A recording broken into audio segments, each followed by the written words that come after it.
Hi friends, இன்றைக்கி ஒரு சூப்பரான டிப்ஸ் வீடியோவோட தான் வந்திருக்கேன். அதுக்கு முன்னாடி நம்ம சேனலை முதல் பார்க்குறீங்க, மறக்காமல் சப்ஸ்கிரைப் பண்ணிக்கோங்க, லைக் பண்ணிக்கோங்க, ஷேர் பண்ணிக்கோங்க. ஸ்க்ரீன் துணியை வாஷிங் மிஷினில் துவைக்க போகிறதுக்கு முன்னாடி இந்தமாரி ஒரு சாக்ஸை எடுத்து மேலே இந்த வளையம் இருக்க பாருங்கள், அந்த இடத்துல இந்த சாக்ஸை நல்லா உள்ளே விட்டு இந்தமாரி கவர் பண்ணிட்டோன்னா வாஷிங் மிஷின் ட்ரம்மில் இந்த வளையம் அடிக்கடி அடித்து ட்ரம்மு வீணாகாமல் இருக்கும்.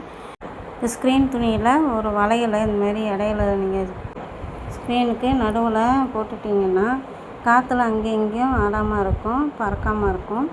பாய் நம்ம யூஸ் பண்ணுற பாயெல்லாம் கட்டுக்கடையில் தான் போட்டு வச்சுருப்போம், இல்லை சிலாப்பு மேலே வச்சுருப்போம்.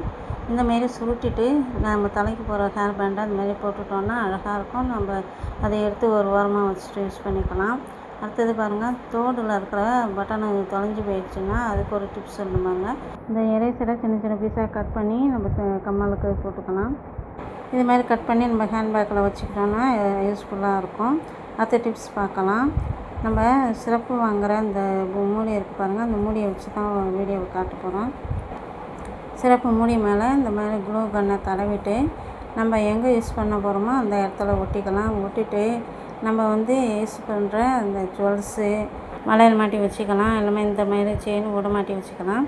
இந்த டிப்ஸும் வீடியோவும் உங்களுக்கு பிடிச்சிருந்தனா மறக்காமல் சப்ஸ்கிரைப் பண்ணுங்கள், லைக் பண்ணுங்கள், ஷேர் பண்ணுங்கள், கமெண்ட்ஸ் பண்ணுங்கள். இன்னொரு வீடியோவில் உங்களை சந்திக்கிறேன்.